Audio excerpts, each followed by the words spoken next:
Hi there from Bug Eye Guys. I just want to demonstrate the size limitations of this petite Lotus Westfield 7. This is Rob. Rob is how tall? 5'11". 5'11", go for it. Hop right in there. We have a removable steering wheel, which makes life easier. So 5'11" and roughly 40-inch waist, so it's narrow. It's definitely not a cross-country ride, but it is doable at Rob's height. And you can actuate the shifter from that. I can reach the shifter, clutch pedal in,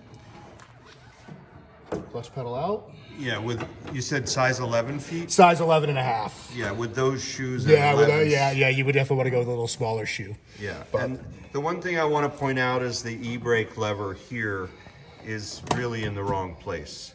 So it would be interesting to see if we could modify this and move it to the other side.